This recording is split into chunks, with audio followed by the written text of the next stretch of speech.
to this session on Liminal Odyssey, and I'm going to add through the lens of interfaith. And I'm really honored. I'm Sande Hart, and I'm really honored to be a part of Interfaith Awareness Week with my very dear, treasured friends, Reverend Dr. Abigail Albert and Reverend Dr. Steve, don't call him Stephen Albert.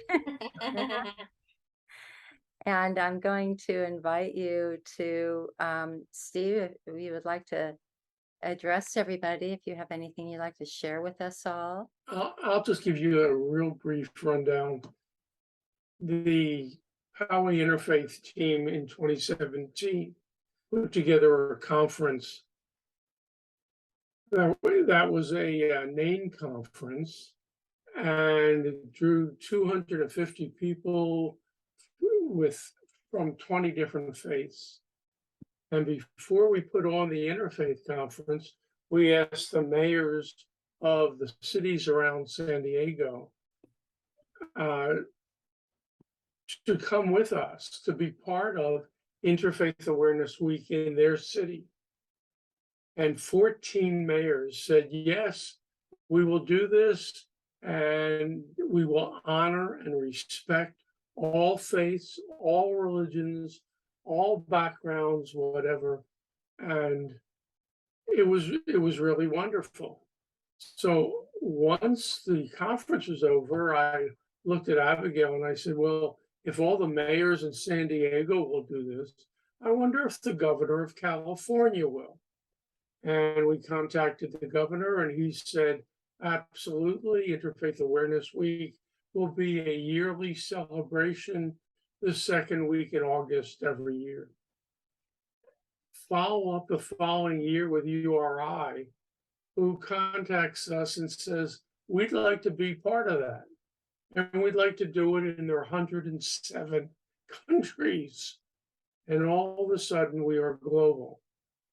So what has happened now is, rather than just little events throughout the week, we've combined all the people that have interfaith groups or groups that are related in some way to interfaith to present who they are.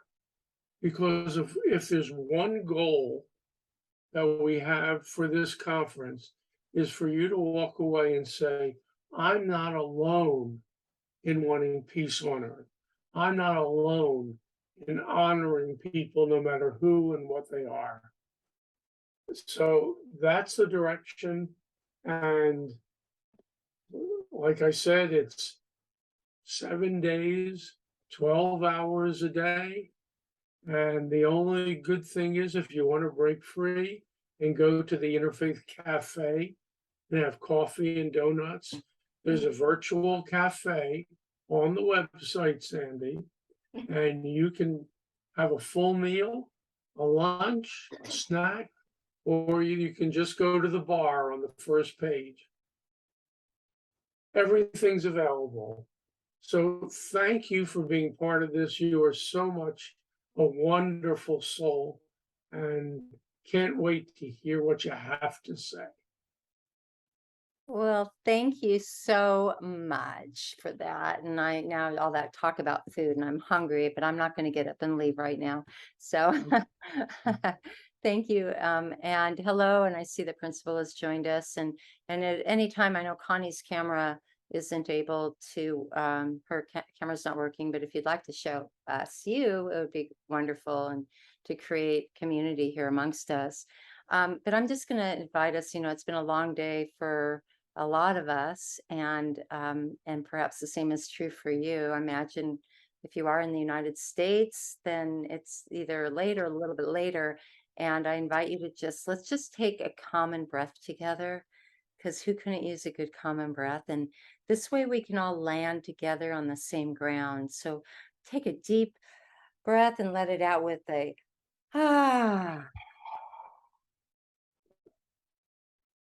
And let's do that one more time. But when we do it again, then we're going to all be standing on the same treasured, sacred ground, wherever we are.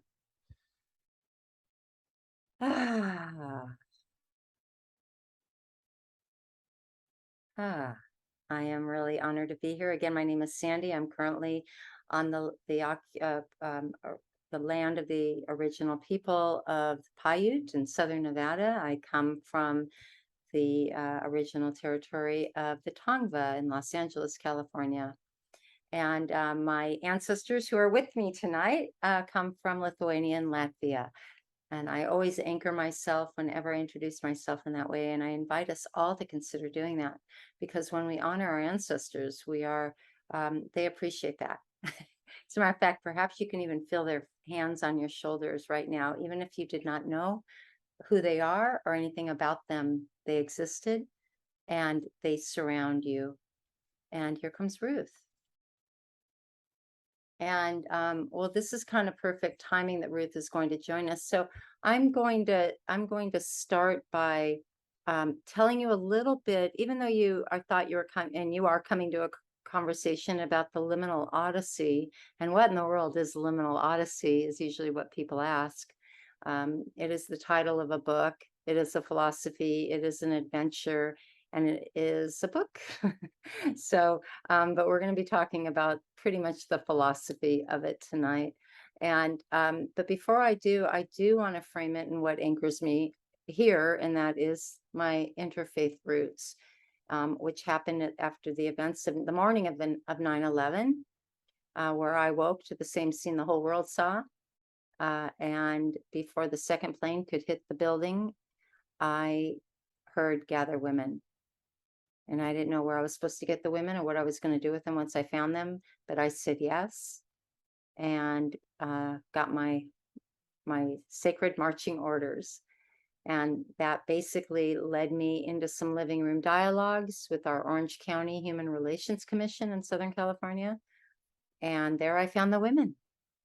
And we went on to meet. I said, I guess you're the women. And it took a lot of courage. I didn't know anything about Interfaith. I was the director of sales and marketing for a major home builder, but I was rewired that morning and my DNA rearranged, and I had no choice but to say yes. And I'm like, what in the world did I say yes to? I'm so used to coming from my head. This was nothing to do with that. My head tried to talk me out of it, but my heart was much stronger. And before I knew it, I had 12 women in my living room, and we went off to do some pretty amazing things. And I'm really glad that Ruth is with us. As a matter of fact, Ariel, who is with us, was one of my first interfaith friends, perhaps even soon after knowing Ruth, because we'd go into the community with our peace tapestries, and here's this woman from LA calling me and asking me all about how are we doing this, and it was how we got out into the community. And so I just had that flashback. I had totally forgotten about that. Ariel and we had these long conversations, and here we didn't know what we were doing. We were just following the yes. And but apparently it was inspirational to many. And so what I'd love to do right now is I think I can't say it better than this very short video can. This video is 6 minutes. It's not quite very short, but it's everything S.A.R.A.H is. And I'm gonna and it's our first 10 years. This actually next month is our 20-year anniversary. So this is what we did in 10 years. So I'm going to show that to you just because I haven't made another movie. Okay, here we go. Can I get someone's thumbs up? I hope I hit the right button to hear it. But we need to get them going so it's not real sunny. I want to do my share to stop this cycle of violence, to move on and be able to live in peace. It's ironic because we all wanted the same thing. Who wants war? We all want peace. We want to raise our kids in a safe environment, loving, caring. God gave us a beautiful planet to live on, and look what we're doing. I swear to God, animals are becoming better than us. I wish everybody can think this way, and because honestly, lately there's been a lot of killing, and there's more hate in life. There's more crimes and bloodshed that you can't imagine.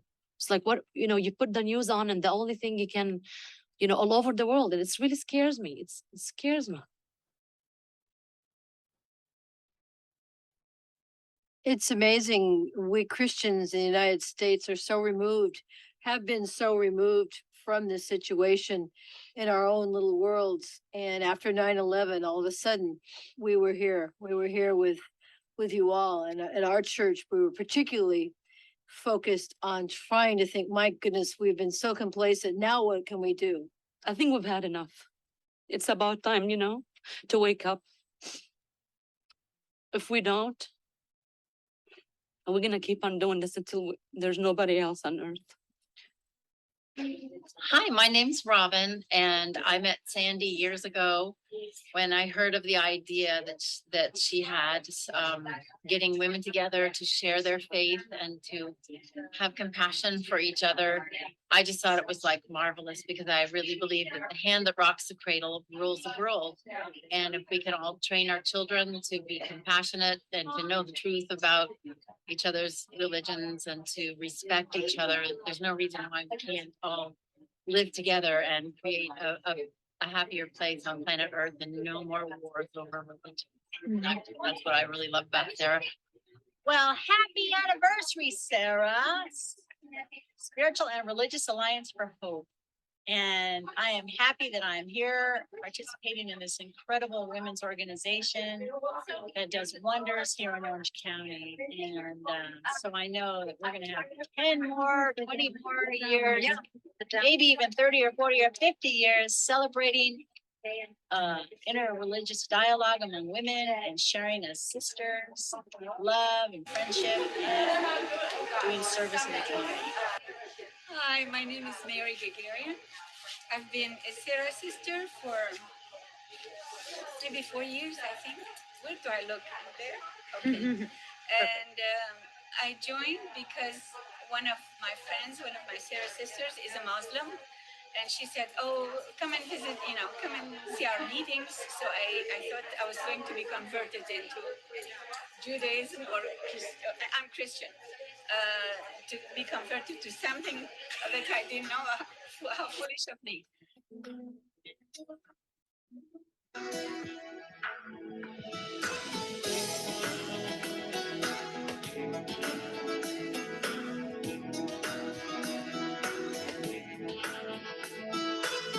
Vibrant colors fill this place. See the warmth in every face. Look around at the rainbow of people who come to faith. Single mother dressed in red stands next to World War vet. And up in the front there are children born black and white. Oh, the candle glows and the spirit flows. The word's been brought to life.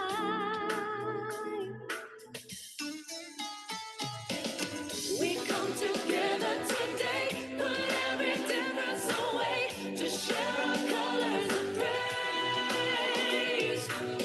We blend our voices in love, reach out to the one God above. We shout with colors of praise, colors of praise.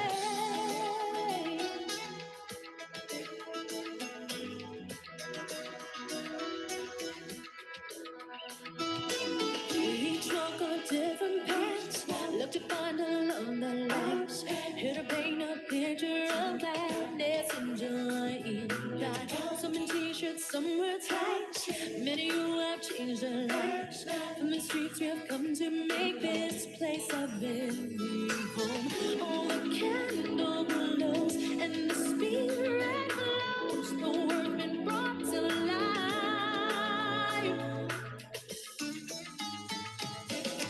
We come together today, put every difference away to share our colors of praise.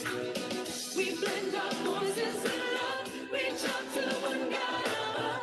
We shout with colors of praise, colors of praise. Green, white, gold, pink, rose, red, blue, purple, nest,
that was the first 10 years. I haven't seen that in a long time.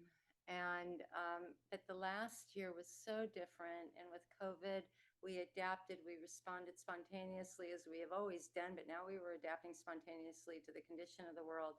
And we went online and we ended up doing a 12-month series to support I shouldn't, not only to support the UN women, but also an entire series. And we created the General Congress of Women, because in the Mother's Day Proclamation, one of the paragraphs says, and it's one of the last paragraphs in the Mother's Day Proclamation, which is the foundation, that the origination of Mother's Day was that besides we will no longer send our boys off to war reeking of carnage, only coming home for our gentle caress, but goes on to say that we hereby call a General Congress of Women to address the great and general needs of peace.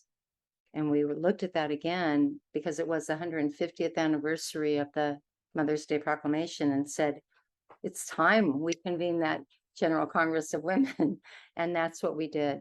And you can find all of that in 12 videos with the likes of Dr. Rianne Eisler and Jean Shinoda Bolin and the founder of major organization, Global Women Leadership, Grove Harris. I could just go on, about 40 women all over the planet. And every call was anchored by an Indigenous grandmother. We had an Indigenous or elder or auntie open and close and also share her wisdom right along with everybody else. So there was that presence of not just the divine feminine, not just women showing up in the world on topics such as women in healthcare and women in education and women in financial health and 12 particular issues. But every one of those was held in a sacred manner with an Indigenous grandmother. And that's very important to us in everything that we do. And also, like I opened our call, acknowledging our ancestors and the land that we're on. And being in circle together, over 200 meetings. By the way, most of those pictures of people in the house, that was my house. Sorry if the Hart Ashram, I can't believe that some of you had never been there. But at any rate, so the reason I thought it was so important, first of all, to kind of acclimate you to who S.A.R.A.H is, because I am representing S.A.R.A.H, of course, but also where does this fit into the Liminal Odyssey, which is, like I said, a book that I wrote. And I think it's so important to understand that the book itself is really about paying attention, listening to the call, employing such faculties such as sacred listening and recognizing what archetype is driving the ship in this very moment, and a whole plethora, which I'm going to go over with you, of particular skills and practices. Hey, Ruth, good to have you on camera. Did you see the video? There were a couple of what do you call it? You're muted. You're muted. Spotlights. Sorry. Every time that woman says, what kind of a world is this? And then she looks into the camera for a moment and she looks down. Every time I see that film, that my heart catches at that place. We're still asking that question, in the very beginning of the film, those three, I think she's Iranian. I think she's Iranian. I could tell she's by her. Lebanese, and that's Nadia. And they were one of the founding members of S.A.R.A.H. And that film was made, there's a documentary that was made when we all went down to Mexico together. And that's where I first got the courage to open my mouth and ask these women if they would like to have our own dialogue. And then we brought a filmmaker with it. We went to Mexico to build a house. This Interfaith group, I mentioned that, this Interfaith convening that the Human Relations Commission had pulled together in our community where I found these women. One of the things we did after we were complete with our responsibilities to the county, where we regrouped and we decided to go down to Mexico and build a house. And for a needy family, you could build a house in a day down there. And one of the things that we did is, I'm going to turn that off. Sorry about that. I thought I did that already. One of the things that we did was I opened my mouth and I asked the question, and those were the three women that said yes, or the first three women that said yes. But we brought a filmmaker with us, and there's a documentary, an award-winning documentary that won all kinds of awards all over the world, called On Common Ground, or plural, On Common Grounds. And that film is available. I'll see if I can link it here in this video. And that was part of that film that I got permission from the filmmaker and to do. And it's a great film. It's a great film to show for interfaith collaboration and what interfaith people can do. And remember, this was in 2001, where we really didn't know each other. Most of us had no reason, we thought, or awareness that we should be convening interfaith people. And it was the great tension that created the need to do that, and that was 9/11. Anyway, so I'm gonna kind of skip over to the Liminal Odyssey, because it'll make sense to you why I also, another reason besides just showing you who we are and who I'm representing, and you know, a little bit about me, that you'll see how this fits into the Liminal Odyssey. As a matter of fact, it's very much a part of the Liminal Odyssey's becoming. The liminal, does anybody know what everybody, I should say, know what liminal means? And if you don't, I know those of you, because I could see everybody here has read the book. Liminal means threshold. It's the place between crisis and action, dilemma and choice. It could be a momentary opportunity to respond, or it could be an evolutionary growth spurt that we are in. It could be any space between here and there is considered a liminal space. Architects call a hallway, a stairway, or a liminal space when they're referring, you know, on their blueprints. Community architects, those who are building outdoor shopping centers, will study liminality of space to see how things flow and things we may not be aware of, but they're very cognizant of how the walkways, you know, meander, and how benches are placed and things like that. Well, they have to think about the liminal space. So liminal has been a word that's been around for a very long time, but I had only heard about it about a year and a half ago by Jean Shinoda Bolin, who just loved that word. So when she loves something, she talks about it. And so I heard about it, and it kind of seeped in back here, and I couldn't barely say it. But then I learned its meaning to mean, you know, that threshold place. And something kind of stuck with me. Now, backwards about 15 years, Ruth here and I went up to an interfaith leaders conference for Western leaders in the Western United States, and after this, for a very small little conference, and after dinner, many of us were sitting around this hearth, and Reverend Paul Eppinger of blessed memory stood up and said, "Hey, everybody, why don't we all come up one at a time and tell an interesting story about yourself?" Well, I didn't have anything interesting to say. Who you know, my life hasn't been that interesting.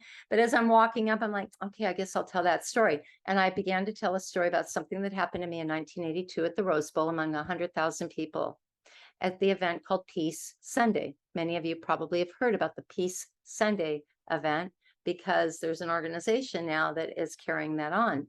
But Peace Sunday in 1982 in June was a big no nukes rally and music festival, and I went, and I admit I went for the music, not the environmental sustainability and the activism of it all.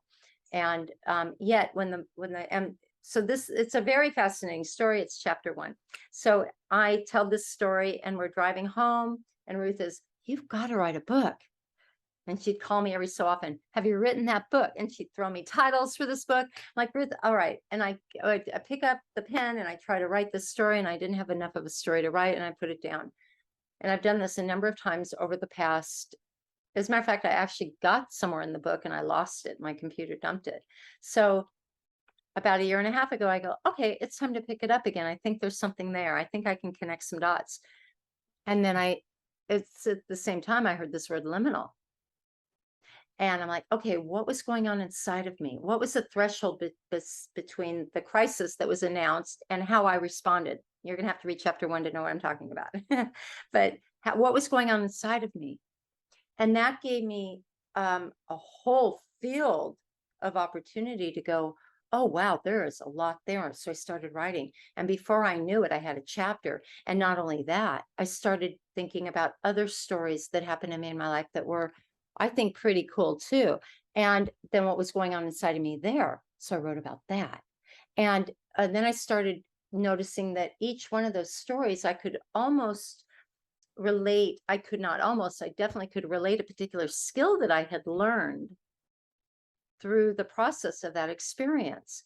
For example, the experience at Peace Sunday that I wrote about in chapter 1, I anchored that story with the sacred art of listening, with reverent listening, because that's what I recognized in me that was going on. So of course it made sense. I'd already written about reverent listening, but now I'm going, oh wait, I'm seeing this book coming in 2 parts, each chapter. And so that's the way the book flows, story, kind of the skill, and how I relate to it. And this is all my true stories. So I realize now, Ruth, I'm going to say to you right now why I couldn't write that book before, because I hadn't learned those skills yet. I had to live my life first. And I didn't have and some of those experiences actually wrote themselves while I was writing the book. But what I'm here to do is share with you what transformed out of that when I was all done, I looked back and I said, oh, each one of these chapters and the sub chapter with the skill, if I pull those skills out and I put them in a petri dish and I mix them up collectively, there's a coherence there. Collectively, they're building blocks. Collectively, they work to support one another. They're more efficient than the sum of their parts when they're practiced in a way and supporting one another. And we're going to get into what those are. But I'm going to start with the first skill. And it's so hard to pick your favorite children. So I'll see if I can get through all of them tonight, because there's not one that's more important than the other. And because I'm constantly asked in an interview or whatever, what's your favorite skill? And I'm like, yeah, you're not going to get me on that one because they're all so important. If I lose one, the others are going to lose some of their power. But I will say, even though I'm sharing with you these skills, this list of these skills that I have discovered and I should say disclose themselves to me, there's room for skills that you don't see here that that work for you. Perhaps it's a special, maybe it's yoga, or maybe it's something else that, so whatever you use to regulate your nervous system, whatever skills you use to help you through your day or to make decisions, or whatever it is you call up your religious identity and your connection to your higher source, whatever that is, there's room in this. I put it through the test. There's room for everybody's skills. So I am not, I am definitely not suggesting that it's all or nothing and these skills work. I'm just here to tell you these skills work for me. And I've done some research and I'm finding out they're working well for others. And then I'm hearing how other people are using different skills. So what I'd like to do right now is share with you the first skill. And nobody can explain this better than the one who taught this to me. And you, I believe, I know most of you, I don't know, Connie, if you know Reverend Kay Lindahl, but Kay actually gave me this beautiful quote, as she's given it freely to everyone else: to listen another soul into a condition of disclosure and discovery may almost be the greatest service that any human being ever performs for another. And I just can't get enough of that. It's truly a gift. Yet what was happening with me and what I'm suggesting is that you turn that onto your soul. It's not just another. It's also yourself, your body. How much do we practice reverent listening on ourselves? But anyway, I'm going to give you this short video. It's about 3 minutes of Kay talking to us about sacred listening.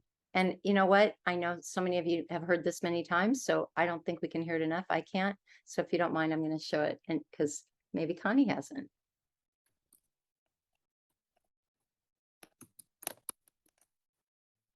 Oh, by the way, this is an excerpt from an interview I did with her, which The major preparation for listening is a practice. One of the first ones, there's three. One is the silence and the stillness and being comfortable with that. And it doesn't have to be 20 minutes. It can be 10, it can be 10 minutes, it can be 5 minutes. It can even be 1 minute. I've read a book called, I think it's called Mindfulness Minutes or something like that. And they've done some research that shows that even a 1 minute break will help alter your brain so that you can actually be more present. Because our brains are working so hard all the time. And it's like, let's take a time out and just breathe for a minute. So, I mean, sometimes I'll just say, breathe, remember to breathe, just focus on your breathing just for a minute, just be silent. And that creates a space in which we can listen. Because if there really is no listening without silence. Because we can't do two things at the same time. We can't listen at the same time. And so it's that practice of being still that I think is so essential to the art of listening. And then the second one is learning how to listen to yourself, listen to your own voice, cultivating that reflection of getting in touch with your own wisdom. And that's part of it too, because sometimes when we get in touch with our own wisdom, then it's easier for us to discern when it's time to speak and when it's time to listen. And one of the ways we get in touch with our own inner wisdom is to ask ourselves a question. And the question is, what wants to be said next? Or what wants to be done next? Rather than what do I want to say next or what do I want to do next? Because by switching that question around to what wants to be said next, that causes us to go inside and say, well, I don't know, what does want to be said next? And then we pause. And in that pause, it's when it gives our inner wisdom a chance to show up for us, because we're so busy doing and saying what I want to do. I've got to go this, I got to go there, and just pausing and saying what wants to be said next. Oh, and then you come up with something that you probably wouldn't have thought of before. And another way I say that it's going from head thinking to heart thinking. We just get ourselves engaged in that. And then the third one is just to be more present, to get more presence in your life, and to just practice being present in your life. And like one of the practices for being present in your life is just to take a minute of when you're maybe fixing a cup of coffee or something, and be aware of what you're doing for every second of that minute, and just practice doing that. And say, like, for example, I'm walking over to the kitchen, I'm getting some water, I'm putting in, whatever it is, however you make the coffee. And then at the end of that time, you will have been present to that minute in a way that that normally you're on automatic. You just sort of go through the motion. And people who do that exercise sometimes tell me that that's the only minute they remember out of a whole day, because we're so busy trying to, what we call multitask, that we are, and we really, our brains, neuroscience has shown that our brains actually cannot do two things at the same time. We do them sequentially, very, very fast, but it wears our brains out.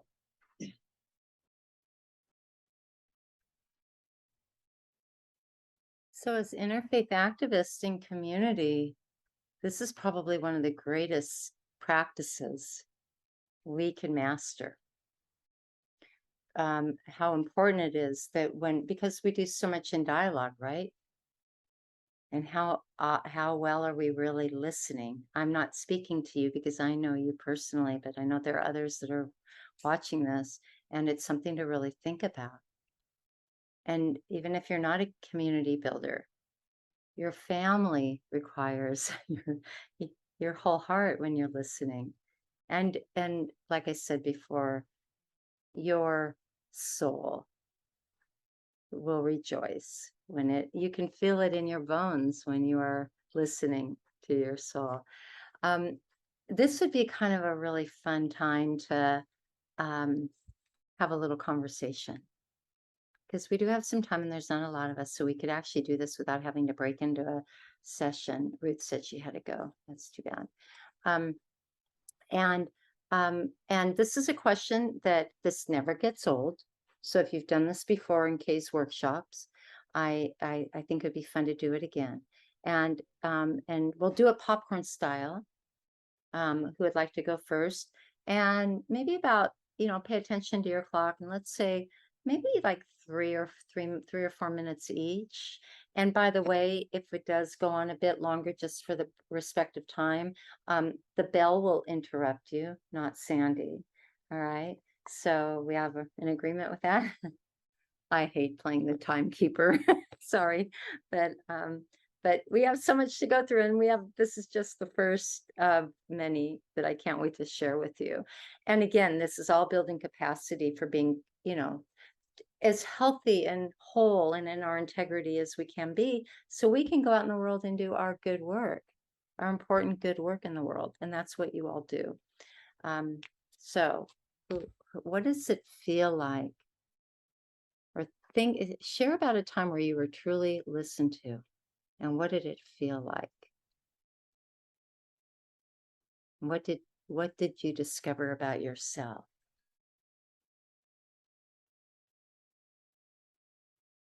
And whoever unmutes first.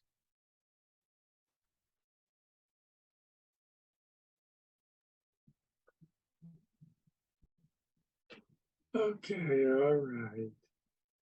I'll say something. I think what happens is that you realize that you can do more than you thought you could.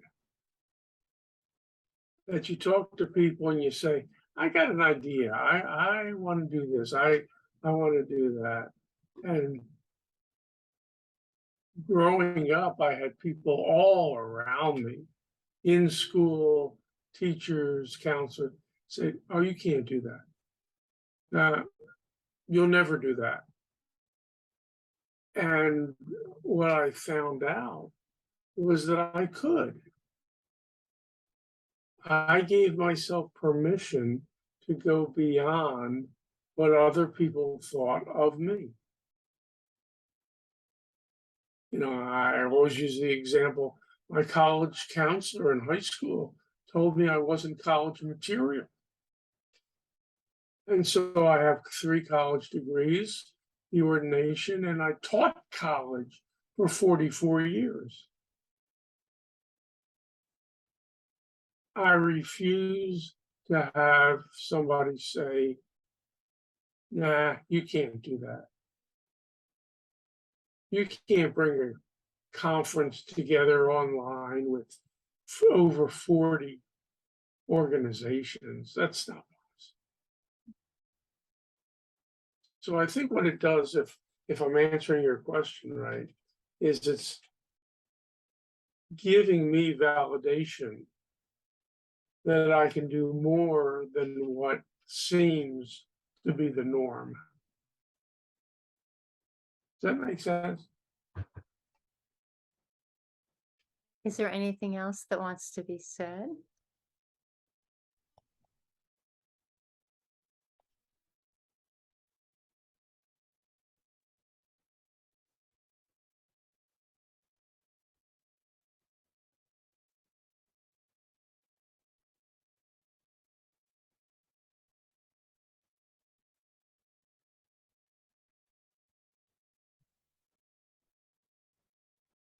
No? Okay. It's always, when that question is asked at the end of sharing, it opens up for curiosity. Usually that's where I go. That's when you hear it all. It's like, oh, yeah. I've heard your question differently. I heard what you asked was there somebody that listened to you, and how did you feel? How did it feel to be truly listened to? Yes, Abigail. Yeah. And that's kind of a hard question in a way, because I think for a lot of my life, I kind of went through it just doing my own thing, and people weren't necessarily for or against me, so I just kept going. Steve has been the only one that's always been the encourager. So I appreciate when I say I want to do something, he says, go for it, you know, and there's never been he's not a naysayer to me. And in fact, he makes me do more than, more than I want to do. I'm careful there. Yeah, so I feel appreciated and heard, you know, from him. And by the way, there's no wrong answer here. So, but yeah. Connie, it looks like you've unmuted. Thank you. Is it, wait, hold on before I move on. Is there anything else, Abigail, that? No, I'm done. I'm complete. You're complete. Oh, Connie, did you want to share? Well, Abigail used the word encourager, and that's one of the things that I believe that are part of what we in the faith I belong to, gifts and graces that I have. As a chaplain, I learned very well to go into the hospital room or to go into wherever and to listen to what was going on with the patients or the patient's family or so forth, in order to get them to speak what their needs were, rather than my putting anything into what they were wanting or doing or whatever. And so one of the things I've learned is to encourage people. And at the point I am in my life right now, I find that I'm very good at encouraging others to be able to expand or do or walk alongside them or whatever. And I don't have to do it all. I can just be present, if you will, and help them through what is in their luminal path, if you will. So that's kind of where I'm at in terms of where I'm at right now. So I guess just being an encourager, if you have been blessed enough to be able to develop the skills of listening, and knowing when to be quiet and when to ask a question and when to let things be, you know, it's not always doing, it's also being present, and being just there for someone sometimes is more helpful than having to say anything. That's just me. Anyway. Oh, we're gonna talk about that. It is you. It's not just you. But thank you for sharing that. Thank you. Is there anything else you'd like to? Anything else that wants to be said? All right. I take that as a no. Hi, Ariella. Hi. Now I get to hear your voice now. Oh goodness. Let me get going. I don't know how I can make this a short story, but I'm a speech therapist, speech and language therapist, and had been working for 10 years with preschoolers. And in 2003, my caseload doubled in 1 year. And the children felt different to me. Instead of feeling like I was energetically lifting them up and helping them when I was helping them to speak, these children, I felt like I was dragging them down. And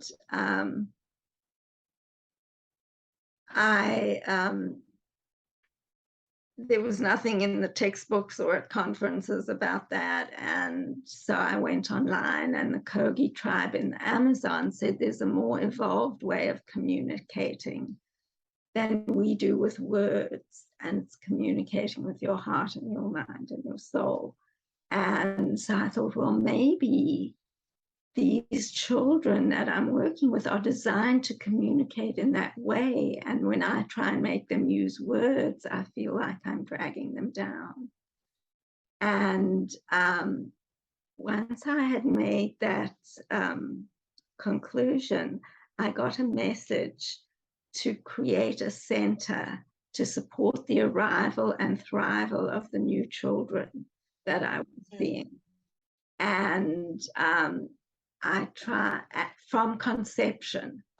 And I didn't know what the from conception side was about. So I'd been working with preschoolers, so I focused on that. That's what I knew. And I did all kinds of things. Website, I gave talks and presentations, and I organized a pilot project. Only one family responded, and so I just put all that on hold. And then we moved to Los Angeles 3 years ago. Well, before we moved to Los Angeles, I met a woman called who has a website, Gifts of Autism, and she was teaching parents to communicate with the higher selves of their nonverbal autistic children. And I was hearing the mothers do this and loving it.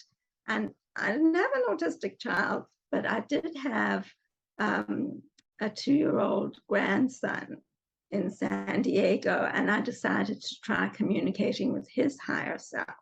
And it was the most amazing experience. And he said, you have to talk to the higher self of my son's wife. She was pregnant. Said, you must talk to the higher self of the one who's in utero. And I talked to that and also had a most amazing experience. And she said, we are these amazing beings who are coming here to help with the transformation of humanity. And you've got to start communicating with us while we're in utero before we become distracted by our baby bodies. We're not baby bodies, we're amazing beings who have to come through baby bodies. It's the only way we can come to Earth. And then she said, I want to write a book through you.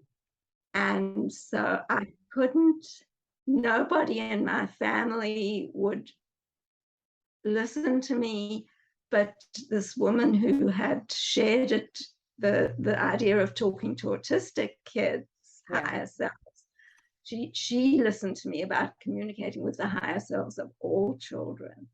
And so I hope that that's going to support me enough to really achieve this.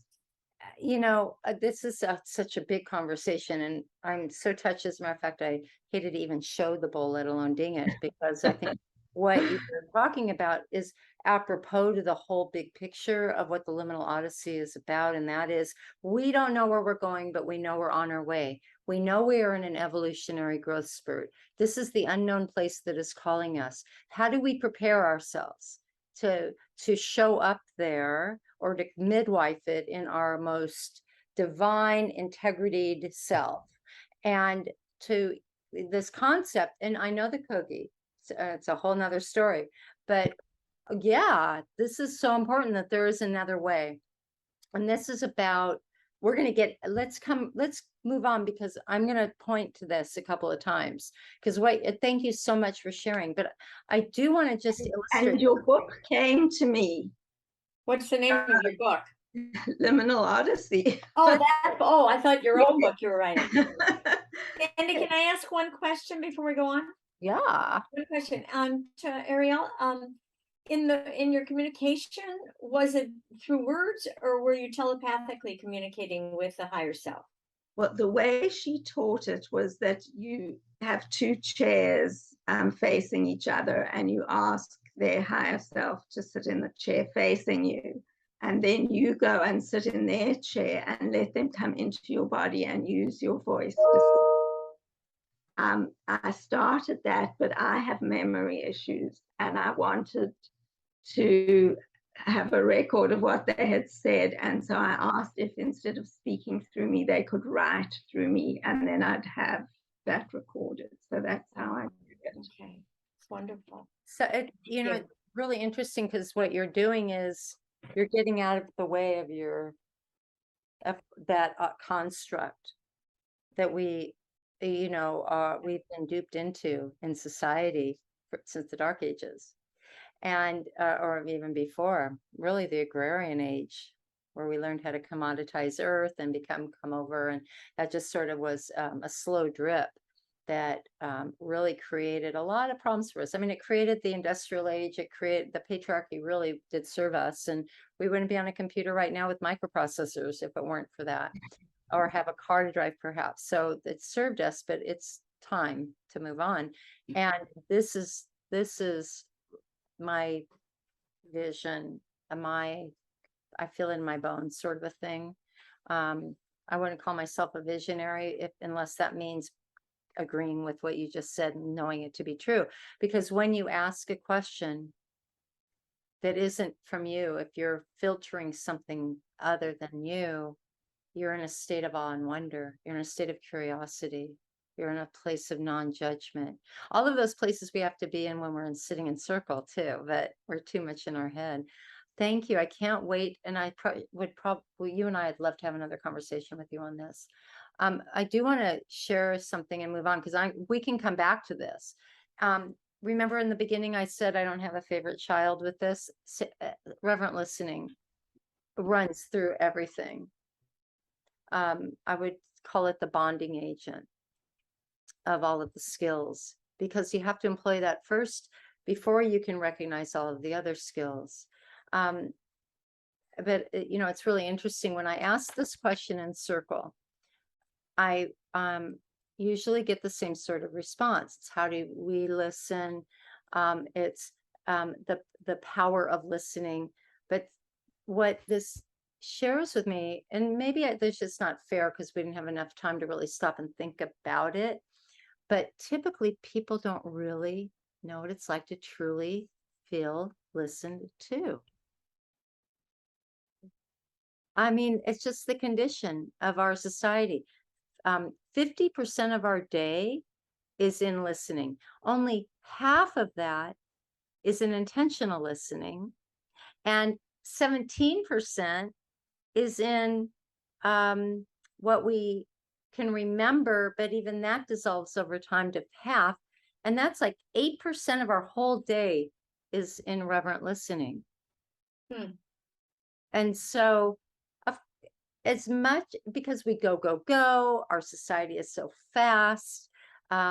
It's just the condition of things. And this is why I coined the word timefulness, where we need to slow down. This is what the Kogi are telling us.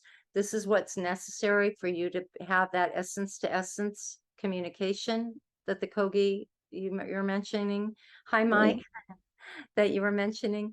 And so we'll move on from listening, but listening is a really important skill, and I'm intentionally spending more time on it than I will on the other ones. So, and Mike, this is being recorded and you can catch up, and so it'll all perhaps make sense to you as we go along. The next skill I want to share with you is one that I learned through a book called The Trust Frequency, 10 Assumptions for a New Paradigm. And this was written by some really good friends of mine, Connie Baxter Marlowe and Andrew Cameron Bailey. And I've asked Connie and I do a workshop together, the trust frequency through the lens of the Liminal Odyssey, because they're so symbiotic, they're so complementary, and it's such an important part of my book. And there's a whole chapter on the trust frequency. But what I've gotten Connie's permission to share with you part of our workshop. Just a quick slide. I'm not going to spend much time on it, but I would love for you just to get your eyes full of what the trust frequency entails. Because if we assume we should be listening in a certain way. We assume certain things are a certain condition. But this time, this liminal space we're in, and this unknown place that is calling us, requires us to question assumptions. Do we really, does that television commercial that was just telling me I'm going to be happier, thinner, richer, and prettier if I buy their stuff? But we don't have enough time to stop. We can remember the phone number, but we don't stop and go, that's not really what I consider true happiness. We have been duped into believing that this is what happiness is, but now we can question that. That and a boatload of other things that we kind of have. So this is our great opportunity to stop in the spaces in between, pause, and really just feel it in your body. Is this how I feel? And then trust what you hear. So this, I just want to kind of preface, I wanted to preface that and before I show you this, but we'll talk more about that. So that's what the book looks like. And the first 10 of the assumptions is to keep this in mind, that when you live this, breathe this and believe it, which I happen to know this is all, you know, very complementary to global new thought movement. We live in a conscious, loving universe. There is only love. The universe loves us unconditionally. It gives us everything we ask for. It really helps me on a daily basis. We create reality by the power of our consciousness. The 7 A's, and we're going to come back to these: awareness, assumption, attitude, attention, alignment, action, and allowing. Determine our vibration frequency and our request to the universe. That sound familiar, right? We abracadabra, that's a Hebrew word, right? Abracadabra. I'm probably butchering that, RL, but we create as we speak, right? Abracadabra, and so it is. Well, it's true. We create as I speak. So pay attention to awareness, question assumptions, check our attitude. What are we putting our attention in? Be in alignment. That requires some body awareness. How we act, our action or non-action is still action. And then allowing, determine our vibrational frequencies and our requests to the universe.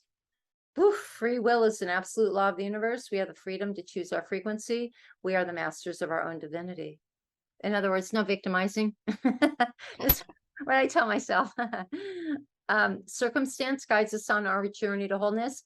I'm going to circle back to this when we talk about cultivating synchronicities, because synchronicities are these things that happen and just land in front of us and go, oh, that's interesting. Or it might be two circumstances that are woven together that have meaning. Therein lies your synchronicity. But they themselves, that's how God talks to us. That's how spirit talks to us in synchronicities. And so circumstance guides us on our journey to wholeness. So remember that circumstance. And usually we remember this when those circumstances are not pleasant. There is only now, the precious present moment. Living trustingly in the now, we experience the true nature of the universe. All of creation is one. Separation is a man-made illusion. We are the conscious, loving universe. And humanity is on an evolutionary growth spiral. I think it's a straight up trajectory. I don't know about the spiral, because that means we keep coming around. I'd like to think, no, we're on the other, we're heading out the birth canal. Leading to inexorably to a higher reality, the trust frequency, heaven on earth. These are Connie Baxter Marlowe's words. I can hear her voice in my head. The trust frequency is a real place of unfathomable joy, peace, and abundance that is freely available to anyone, anywhere, anytime. And there's the statement again, with expanded awareness and accurate assumptions, we choose our attitude, consciously direct our attention, align with our highest inner promptings, take committed action, and allow the loving universe to manifest beyond our wildest dreams. Isn't that lovely? So thank you for letting me show that to you. But having that foundation of trust is really, I consider it a safety net. And then the more you practice it, you don't need the safety net, and it turns into an Indra's net. You know, this net that suspends the vastness of the universe. Have you seen Indra's net? You can INDRA. You can just go and Google it, and these Indra's net, they look like spider webs with the little pearls of connection between the lines. Those lines are our circumstance, our storylines, our experiences, and the little connecting dots are pearls, reflective pearls of wisdom. And so actually in my workshop, we do a mapping and we create our Indra's net, which by the way, never ends. Wow. Yeah, it's really fun. And telling. Yeah, it's really telling and pretty darn easy. But trust is an important one of the Liminal Odyssey skills. And here's another one, and I'm going to start talking fast because I want to get through these and then have a little bit more conversation and of course hear more from you. But this is something now, Rabbi Dr. Teresa Firestone and so important to me in my life. I mean, she's just such an incredible person. Actually, Ruth and she are very good friends. And Ruth, by the way, Mike was someone who was here earlier. So if you don't know who Ruth is, you'll see it in the video. The one of my stories that I actually tell in the book is when I was sent on a journey by Reverend Deborah Muldow, who is the executive director of Evolutionary Leaders Circle. And I was sharing with her that these behavioral patterns continue to resurface in my relationships with people in the peace work we're doing. And you know, it's just really vulnerable with her. It's like, you know, we know a bunch of people that I have issues with. And what is it about? Why do I keep coming around? I don't know if they have issues with me. I bet they do. But I can say I have issues with them. And what's that all about? And she just turned to me and said, you need to go do some intergenerational healing work. Something happened to you. And it could have been in the last decade. It could have been when you were a little girl. It could have been in your ancestral past. And it was probably your ancestral past, because things that happened to you when you were younger are going to come through the same pattern of behavior or cellular memory. But at least it's kind of a roadmap, a backwards roadmap to see, why do these behaviors continue that don't serve me, right? We don't ever go looking for the, you know, solutions of things that are really good. We just have them, and we're happy that we have them. But when a problem comes up in our life, an issue, a reoccurring issue, and it doesn't always have to be in relationships. It could be with money. It could be with drugs. It can be with violence. It could be with all kinds of different things that happen in your life. And you want to go look at those things, you just light a candle. This is the instructions she gave me. Light a candle and invite your ancestors in, even if you don't know who they were. You have ancestors. We talked about this a little bit in the beginning. And start talking to them. Kind of, Ariel, like you were saying, your soul, allow your soul to talk to your ancestors, right? Remove yourself as a filter between them. And I had that visualization in a way, not the way you put it so beautifully, but and I got it. And then before I knew it, I come across this workshop by Rabbi Tirza. And I'm going to share with that a little bit about that now. And with this is what she gave me. So intergenerational trauma is probably one of the hardest and most powerful things that we can do. Because remember, the Liminal Odyssey is about cleaning all that does not serve us, clearing it, as if we're going through an industrial cleansing before we go to this new place. These are things that help us to show up in our full integrity, and intergenerational trauma can create blocks. Now, those two words together or alone can be sticky and triggering. We're not going to go there. Okay, that's not what this is. And I'm not a traumatologist or a psychologist or a psychiatrist, but I'm going to get to the high level stuff, which I think is enough to make good sense. And so here's how Rabbi Tirza identifies intergenerational trauma is the unhealed residue of extreme life experiences that is transferred to future generations. And for me, what this says is our ancestors didn't heal it, but we can. And I know my ancestors did not plan on me carrying on their sorrow or their hard lessons or their hard experiences that were not yet resolved. So I can say the buck stops here. So let's look at the different types of trauma. Big T trauma is too much, too fast, physical, psychological, assault, and or war. And this is really all I'm going to say about the degree of traumas, but I think it's good to identify because you want to know kind of what trauma are you perhaps looking at. Little T trauma, that could be a dog bite or medical procedure, you know, something that's very unpleasant, could be very difficult to deal with, but it's over eventually. And cumulative trauma. This is ongoing or generational, too much or too little for too long. And I was a product of this. Certain behaviors that may have come down the bloodline because our family was, running from Nazis or whoever they've run for, how many generations you want to go back, how we responded. My family responded out of fear. But it also speaks to how my mother responded to somebody cutting her off on the freeway, or how we argued as a family, or how we made up as a family. These patterns and the culture of who you are comes down the ancestral line. My father had a very abusive father, but the buck stopped with him. 4 girls, he never raised one. He might have raised his hand, but never came down on any one of us, but scared the daylights out of us.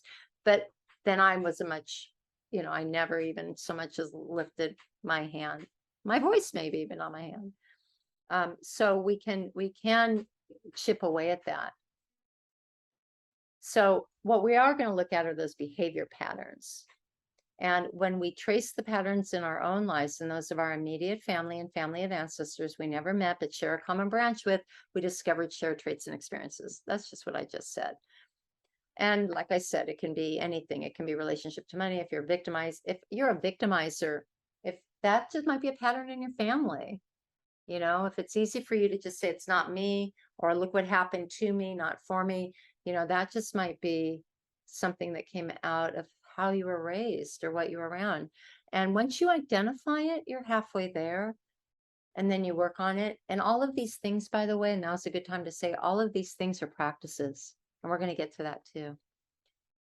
So speaking of healing them, here are some of the trust frequency conditions. Awareness of behaviors is it. Attention with the intention to interrupt the patterns. And the reverence who lived with and through their trauma so we could learn from and grow from them. When we subscribe absolute reverence for the one who we can trace this back to, and perhaps even make a commitment to them that you're moving on and they're going to rejoice wherever they're at. And those intergenerational gifts are what happens. So that awareness and attention, and that's where we can alchemize our immediate and ancestral patterns to serve our greater good. And that's all about the alchemizing. So, and I just took what Rabbi said from the unhealed residue of an extreme life experience that is transferred to the future generations to the unhealed residue of others' life experiences that is transferred to future generations for our free will and choice to alchemize them for the greater good. Let's put a positive spin on that. So that's what our privilege is, our privilege. I'm just going to really quickly, we're coming to something of a close to some degree. We still have a few, some more time to open it up for conversation, but I first have to show you one slide. But I do want to point out what's most important about what you're about to see with this. I'm going to just show you all the skills. And we don't have to, I'll just rush, kind of go over them all for you to sort of kind of get your mind around the wholeness of them, how they are across the board. They're very diverse in their approach. But they're all, as you can see, building blocks upon the other, and that's what I'll demonstrate. But the most important thing here is they're a practice. We know through neuroplasticity that we can rewire our brain. We could create a habit. All you have to do is say the same thing over and over again 5 times a day, or 25 times a day for 21 days. Pick someplace you go 5 times a day. By the way, we all go to the bathroom about 5 times a day. So there's one place. Or, I call it an anchor spot, wherever you're going to be. If you get in your car twice a day, remember to do it there, and it's repetition. So for me, where I learned this skill was when I was 23 years old. I am 61 now. And I read it in the back of a Success magazine, How to Stop Procrastination. Do it now, do it now, do it now, do it now, do it now. I did it 10 times. Do it now, do it now, do it now, do it now, do it now. And I did that every time I was in the shower. I did that 25 times. I got it backwards. 25 times on your fingers, toes, 5 times a day. I think I said it backwards the other way. And before you know it, you don't need to practice. Before you know it, You're on the couch and you're like, oh, I'm going to go do that I was putting off. By the way, since the first month or so, I have not practiced. I have not needed to practice, and I do not procrastinate. And I also don't sit very well on the couch. But you'll ask my husband. I never sit still. There's always something to do. But so you have to be careful what you ask for. But whatever you want to do, write it down, make it a chant, say it 25 times, 5 times a day, and see what happens. But all of these skills that I'm going to show you are practices. And when you practice them intentionally, give it 21 days. When you practice them intentionally, you'll start seeing how they all work together and they all magnify each other. So I've kept you in suspense too long. I hope this is it. So far, I pulled up the right ones every time. Yeah, I did it. Good job, Sandy. Oh, yeah. And yeah, a little self-love is good too all day long. Okay, so here's some that you've already seen. Here are the 12 skills outlined through personal stories in the Liminal Odyssey. The sacred art of listening. Recognizing our in-the-moment archetype. I did not talk much about this, but our archetypes are Carl Jung did, actually, it goes back to Plato, but Carl Jung is the one who really did the research on what an archetype is, and it's pretty much an avatar of who we are with our personality and our conditions for being in the world. So no matter how you slice and dice it, an archetype can be the hero, the villain, the jester, or the maiden, the mother, the crone, so I go more into this of course, in the book and the workshop, but this is important to recognize what archetype is at play. And by the way, you can be multiple in one day, but it's part of self-awareness. It's part of paying attention to who you are and where you're at right now. Even if you're getting cut off on the freeway and how you respond, it's very insightful. And we talked about the trust frequency. Cultivating synchronicities is something I did not talk about. And I'll share this one statement. It's a sentence from Reverend Lisa Lee, who's Reverend Jim Lee's partner and wife, and at Unity Church here in Las Vegas. And she wrote this gorgeous poem, and one sentence of it goes like this. It is the child in us that knows to ask, where am I, or how do I get there? It's to miss the crimson red rose growing out of the crack in the sidewalk. So when we are timeful and take the time to pay attention to what's going on around us and notice the little mundane things and stop in that moment and practice sacred listening, reverent listening. What is happening? How am I feeling in my body, by the way, with this? Perhaps why am I seeing that rose right now? What might be the story there? And as soon as you start practicing that and intentionally going out into nature, going out on your walks, wherever you do during the day, pay attention to things all around you and go, okay, there's something happening here. Then you start weaving together these two meaningful experiences that are otherwise very different from one another, but therein lies the synchronicities, right?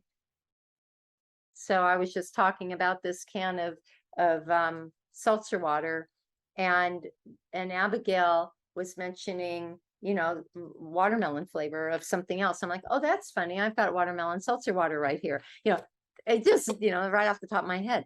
Okay, spirit talks to us in synchronicities. So it's fun. Liminal Odyssey is what happens when you go into that space. And therein lies the Odyssey, what you do with it, how you employ all of these skills.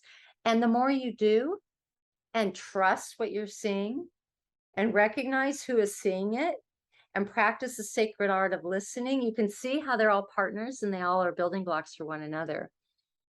Intergenerational trauma, you got to clear that so we can really see clearly through the lens of what we're doing, and honoring our sacred gift, recognizing what our soul is here to accomplish. Practicing mindfulness. And I'm sorry, I couldn't go through this. As a matter of fact, I have a 4-week workshop to go through all of this. This is a lot to go through in less than 2 hours. So I hope I'm giving you enough of some information, but really paying attention to our mind and remember that our thoughts happen outside of ourselves, that we are in absolute control of our cellular functions. And our cells make up, our 37 trillion cells make up everything about us. We are our cells are us, and each one of them has a nucleus, and each one of those cells has an intelligence. So keeping that in mind, that's a mindful, right? Here we go. And Ariel, I said we'd come back to this about, or Connie. I forgive me if it feels like you're being called out, but it's an absolute love. And I look forward to these opportunities all day. So you're doing me a loving gesture by letting me say this. When we say things that diminish the rest of our sentence, we're not being in our integrity, are we? And women in particular are really good at this. I'm just going to ask you this question. No, I'm going to ask you a question. That's good. If we, to practice the skill of being impeccable with our words, is take that word just out of your vocabulary and catch yourself, right? It's not just a women thing, but patriarchy has sort of helped us kind of, be a little shy with our voice and go, can I ask a question? No, I would like to ask a question. So those are the sort of things that anchor us in our power. It doesn't make us pushy. It doesn't make us rude. It's just honoring who we are. And it's compassionate and it's kind, right? So these are little itty bitty nuances. This condition of assumptions that we walk in are so pervasive, they come out in the word just. So I thank you for indulging me on that. Practice with that word. But, and the word but too, because that you've heard that before, right? When you use the word but, it just completely depletes everything you said. Yet is a good word. Yet doesn't diminish anything, and you're also adding to your sentence. Yet, this also applies to stretching the truth one way or the other, right? And typically the reason we do comes from intergenerational trauma. If we stretch the truth, it might come from a sense of not being enough, and that could have come from behavioral patterns from your family or somewhere else. It could be we're not paying attention to what's going on in our mind, and we're not taking our time. We're not being timeful to be considerate of our language, right? And that's true of our actions as well. Remembering we are nature. We are nature, right? There's a Liminal Odyssey book circle. There's a book club that I'm in, and I didn't want to be in it. I wanted not to be. The gal who said she was going to run it got sick and couldn't do it. And so I said, okay, well, I guess I have to because it's tomorrow and we have a bunch of people signed up. And it's been the greatest thrill of my life to hear other people talk about how the book is working through them. But we talked about this today. And one of the practices, because we do practices in between our chapters, is practice going out into nature and whatever you identify with. For me, it's the ocean waves or heart-shaped rocks. And because I live either at the beach or in the desert, I'm glad I have that balance. But for another, it was birds. And for another, it was the trees. And so go out into nature, whatever you resonate with, and spend some time with reverence. And again, like there, Ariel, I'm so glad that you brought up the Kogi and that condition of soul to soul communication. Go soul to soul with that rock, with that tree, with those birds. And ask the question, what are you here to teach me? Or what am I here to learn from you? And while the gal was talking about the trees, I'm looking out my window down to my backyard, and I have a palm tree. And the trees, it was almost like the trees were in agreement with one another. The leaves, the big prongs, They were like, I was almost like there was some communication going on, and I'm starting to see that more and more. And I know I sound a little cuckoo, but it's so gorgeous. I can almost read the waves now. It's unfathomable. It's unfathomable how much our nature communicates to us, even a rock, even a rock. So and that's all I'm going to say about that. I've got full body, but to watch this unfold and to hear it unfolding in others, I mean, it's such a gift. Why not play with it? And by the way, this morning on my morning meditation, I was listening to Reverend Michael Beckwith, and he was saying, did you know that play and prayer are the same vibration? So go pray and play with the trees. Yeah. Or the rocks or the birds. Ah, I love it. Forgiveness. Whoa. Talk about difficult ones. When I do that mapping, what happens is that we talked about in cultivating synchronicities. When you start and look at certain circumstances that happen and who brought them to you and what came from them and what you learned from them, that's all part of the mapping we do. Forgiveness is so achievable. I'm a hard one to really feel forgiveness. I can make peace, but I have, and only a couple of times in my life, and those of you who have read the book, you know exactly what I'm talking about. That only really twice in my life I've truly felt real forgiveness. And then I started doing this mapping. I started seeing, and you don't need to do the mapping. You don't need to do the workshop to get this. Just start thinking about circumstances, people who brought you there, and what lessons you learned from them. And then pay great reverence, practice 25 times a day. 25 times, 5 times a day. Create new neural pathways. Pay attention to your awareness, attention, attitude.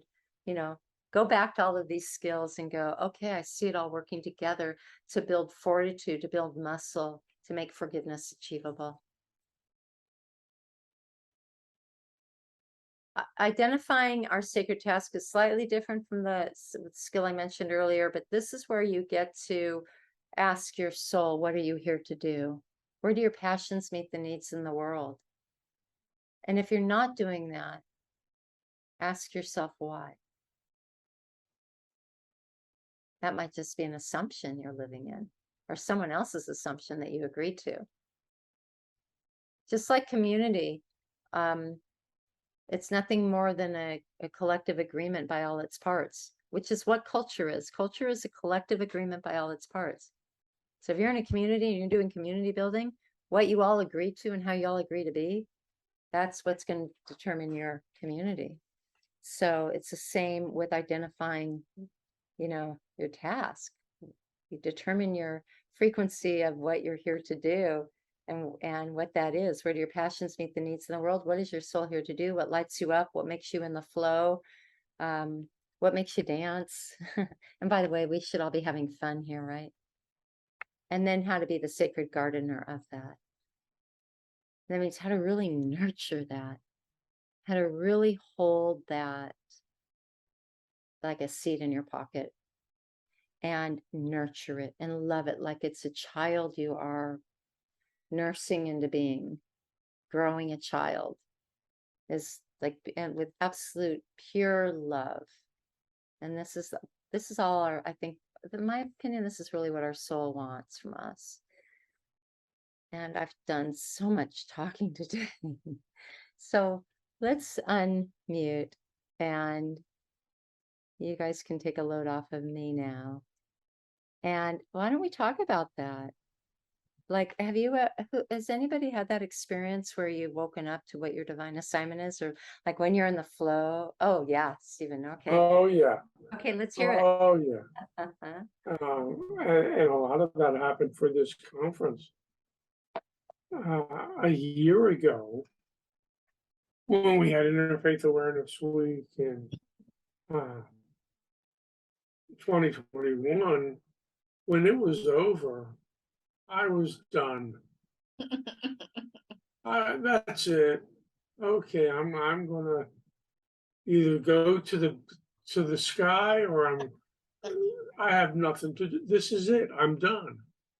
And over and over and over again, God woke me up in the middle of the night to write this and write that, and with an idea of you've got to do this. And I'm not an early riser. If I can sleep to 7, I'm really happy. Where Abigail gets out, and she at 5:30 she's walking the neighborhood. You know, I'm waking up to go to the computer and write down ideas that are coming to me. And there's certainly not something that I created. There's certainly something that I accepted. Yeah. And I moved forward with it. But yeah, Sandy, you gotta. I get that. Yeah. Yeah. I grab my head like this for months. So, I write something and go, where'd that come from? Or so many things in the book came out of 4 o'clock hour. Yeah. Abigail, you're unmuted. Is it you? Oh, well, because you asked us to unmute, I muted. I know. Do you want to share? Oh, sure. I'll share. I haven't had the big woohoo that Steve had, because he's really been exceptional with this week. Yeah. But just on a smaller scale, I do 2 newsletters every week, and one of them is for the All Faith Center. And every week I need to come up with some kind of an inspirational message. And sometimes it gets right down to the wire. And I just say, okay, that's it, God. I don't know what to say. I don't, and I said, just guide me to something. And sure as you're living, I'll look at the bookshelf and there's a book. I pull it out, open it up. There's a phrase or a line or something that catches my eye. And I said, ooh, that sounds interesting. I could do something with that. And not knowing what I'm going to do, I just sit down and I start writing, and there it is.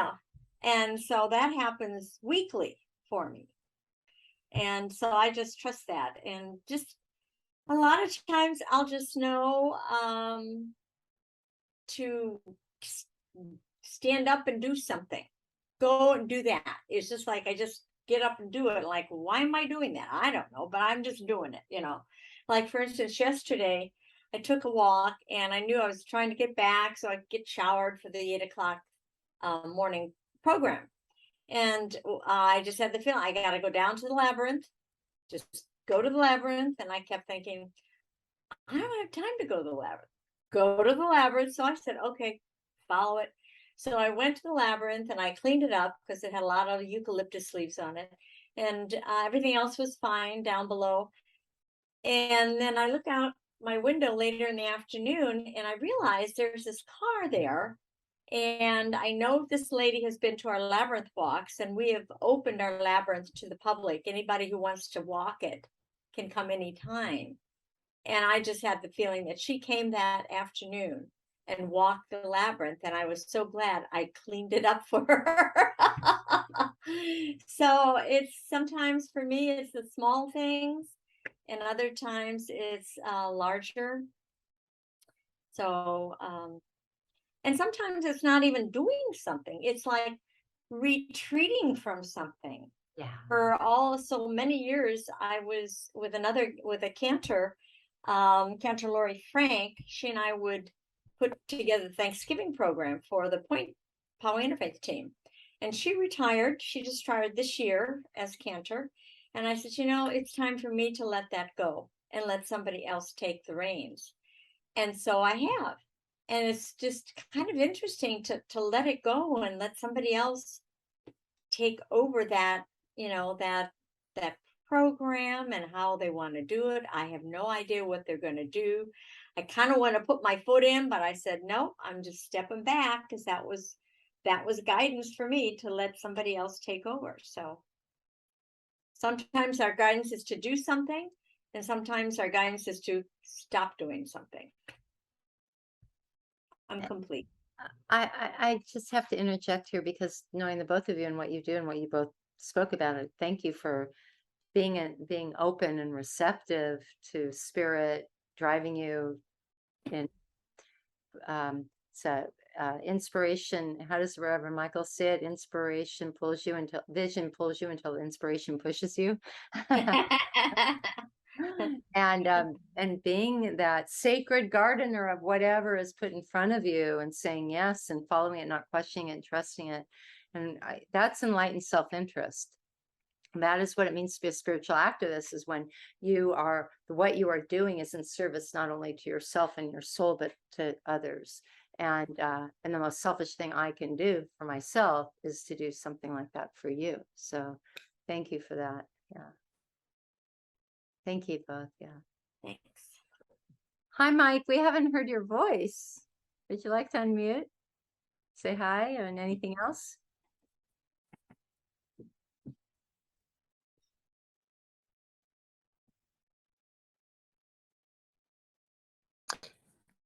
Yeah, I'm enjoying your presentations here, and I'm here in San Diego. And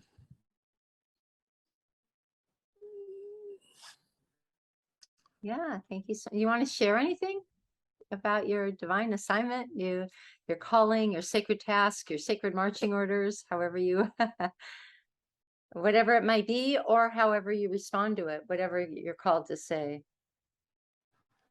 geez, my sacred marching orders. Yeah, I'll have to say I try to live the gospel message. What you do to the least of my brethren, you do to me, and that's guides me in a lot of my life.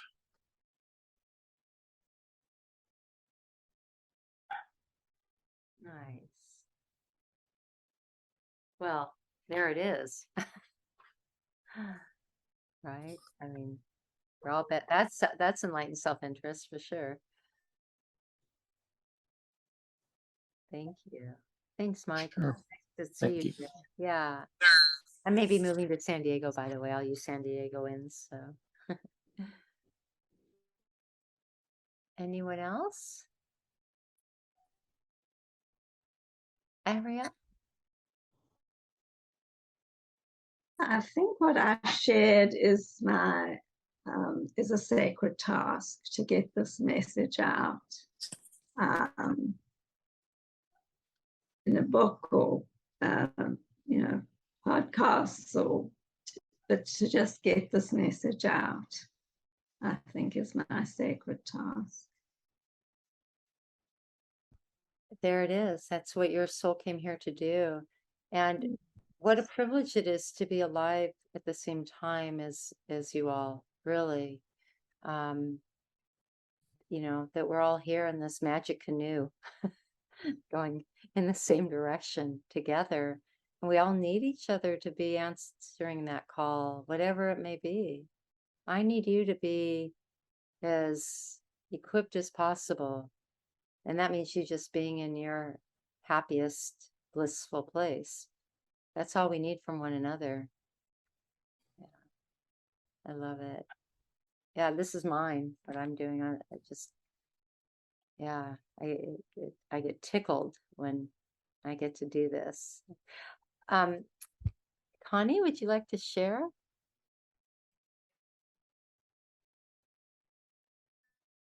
You've been quiet, but I've been doing all the talking, so it's not fair. Well, it's interesting. I haven't used the word that I said earlier in years. It's kind of funny. You did that just for me. You did it just for right me. out of my mouth, and I went, ah. Anyway, it was a good relearning of what I need to focus on, and so thank you very much, Sandy. Oh, I was really kidding. I wasn't calling you out. I would have brought it up anyway. So, but I mean, I haven't done that for ages. Anyways, good. I find that listening to you and writing your stories out has been very helpful. And I've been told that I should do a lot of my, um, because of my disabilities and things right now in life, um, I should start writing the stories and the things that I say and the things that I do, and sort of to and try to understand from my centering prayer and my contemplation and so forth, and working through all that kind of thing, if that's not the direction I need to head, um, to find out what more there is to my sacred path, my journey. Yeah. Keep asking, is there anything else that wants to be said? Or journaling. I'll tell you, I think everybody should write a book, tell their stories. That's what we need. We need more people to tell their stories. I don't think they all always need to be published, but I think they need to be written and passed on. Very well said. Very well said. I wrote the Liminal Odyssey for my grandchildren. That what they were, I mean, my reader was my accountability partner, but I was writing this knowing my grandchildren would read it someday, and great grandchildren. If it never saw the light of day out in the world, they'd see it on the shelf, and I'd leave one for them. My children are both already with the divine, so I have no one to leave it for. Oh. But I think I need to leave it because it's an experience that is as unique as it is, and I've been told that. So I think that's one of the things I need to head on doing. So thank you for your encouragement about writing and getting my stories out. Oh, Connie, there's so many children out there who don't have parents to leave them anything. And perhaps that's something you could do, you know, give it to others. It's so important to write our stories down. It's recorded history. It's the old way. It's storytelling is the original way of communicating and passing down stories. There's nothing better than a good story. And I just spent the weekend with great grandmother Mary Lyons. She, you know, lots of storytelling going on with these grandmothers. And really, the importance of telling our stories cannot be underscored enough. So I have had a special request from the audience. There's a favorite story that everybody likes about in the book. Chapter 1, What About the Dog? This is actually the book. In the beginning of this call, I shared that Ruth has been urging me to write this book, or Ruth and others have been urging me to write this book for probably 15 years. After hearing the story of what is chapter 1, but that there was this story that everyone wanted told. In 1982, I was at the Rose Bowl in Southern California amongst 100,000 people at the No Nukes Rally and Music Festival, Peace Sunday. And in the beginning of the day, the MC announced that somebody had left their dog in the car. It was going to be a very hot day. And if this is your dog, please go let your dog out of your car. There was a low-grade boo, kind of hush over the crowd, and the dog was basically forgotten, but I didn't forget about the dog. And the day went like this. Speaker, band, everyone who was relevant since the 50s, and Bob Dylan and Joan Baez, they made a rare historic, appearance. Nobody knew he was going to be there. Bette Midler, Fleetwood Mac, Taj Mahal, just all day long, Stevie Wonder, all day long, just these really great, Jan and Dean, I think, all these great musicians, and, came to give their music. And in between were environmentalists, politicians, celebrities, to implore upon us the importance of nuclear nonproliferation, because it was a No Nukes rally, or environmental sustainability. And yet I couldn't get the dog out of my head. So after Reverend Jesse Jackson made the opening blessing, before the first band could come to the stage, there was a little bit of silence, and I started chanting, "What about the dog? What about the dog? What about the dog? What about the dog?" And I was in the loge, kind of stage left. So I'm thinking they'll hear me and report back for sure. And, 100,000 people, right? And nobody did. And then the band was done and breaking down, and the next speaker was heading to the mic, and I started again, but now my 3 friends started in with me. What about the dog? What about the dog? What about the dog? We got drowned out, and this went on. It didn't take too long before our whole section was chanting, what about the dog? And by noon, I think it was all around the stadium. And it went on that way all day long. All day long, whenever there was a lull, what about the dog would start up. And my first moment of woke, my first awareness of the power of my voice was around 4 o'clock when it started without me. Like, okay, there's something that's interesting. That's cool. We went home. My girlfriend worked in a company where she made these bumper stickers that said, what about the dog, ... Peace Sunday.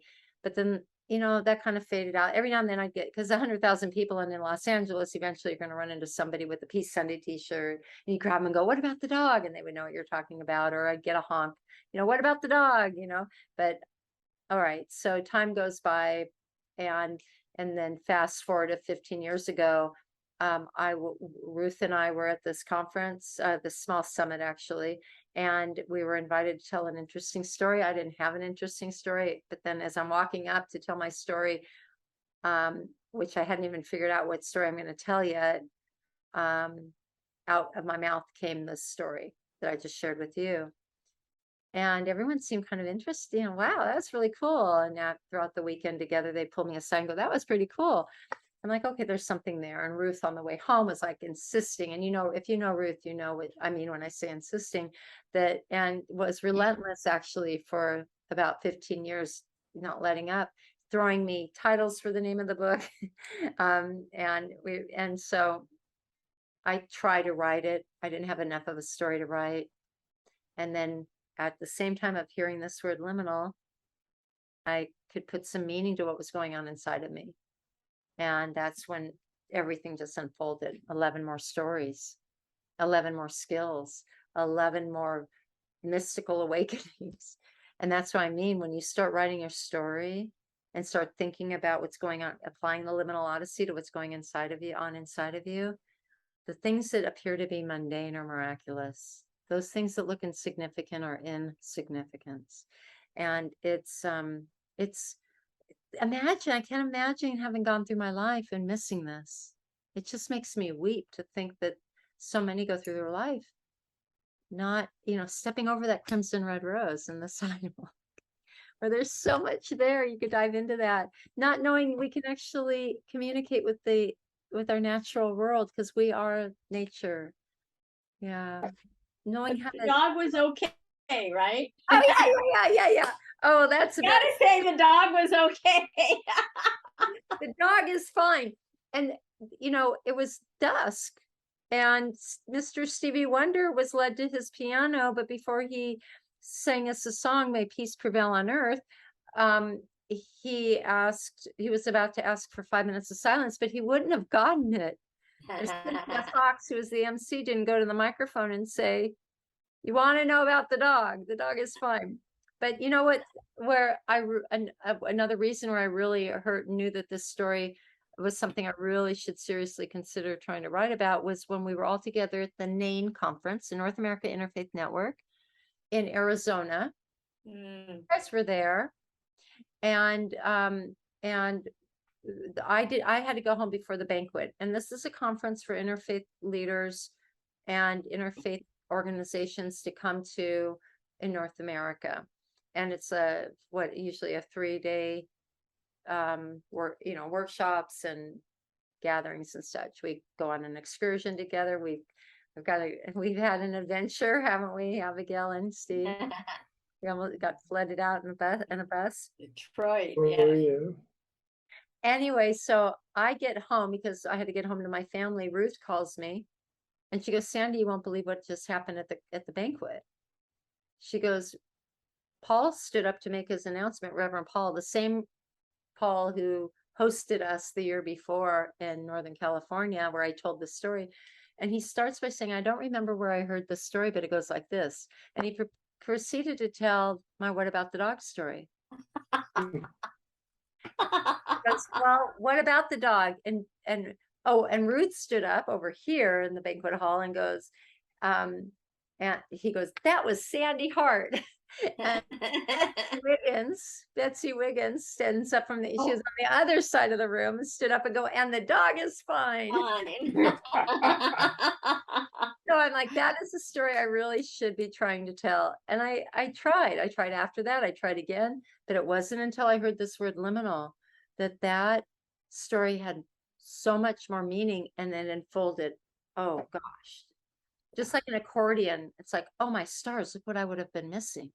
So my prayer for you all, and look we did 2 hours almost.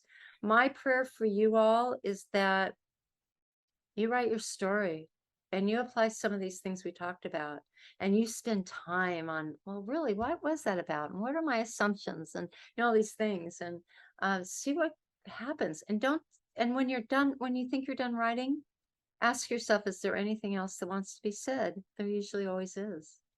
Don't pick up your pen and don't edit yourself. Even if it's messy and it doesn't make any sense. I had chapters all over the place. Nothing made sense. And it flowed together eventually. So don't edit yourself and don't put your pen down. I'm so grateful. Thank you. Oh, thank you. Thank you, Steve. Thank you, Abigail. And Ariel, Shira, Luis. I love you all. Connie, thank you so much for being here. Mike, it's so nice to be in your presence and have you here in circle with us. And everyone else out there who's watching, please go write your story. And I wish you the most wonderful, and by the way, I don't even know if I said this, an odyssey is what we do with all of it. Turn it into an odyssey, and an odyssey is heading into the great wide open. We don't know where we're going. But you can go to liminalodyssey.com. This is where the book is. Okay, that's the only thing I'm going to say about that. But here's how to find S.A.R.A.H, because I talked a lot about S.A.R.A.H in the beginning, and the website. Workshops, I do kitchen table conversations where I have these conversations at my kitchen table where the juiciest conversations happen. So thank you guys. Thank you, Sande, so much. It was just wonderful. Just loved it. I'll put that in the chat too, so it's recorded in there. I got it there, and I'll also put it in the YouTube when I create the YouTube for you. All right. And I'll get that YouTube to you. I'll download it tonight, and after I go say hello to my husband, I will. While it's downloading, I'll get it to you. Yeah, you'll have it by tomorrow.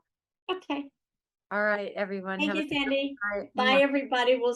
We'll see some of you tomorrow.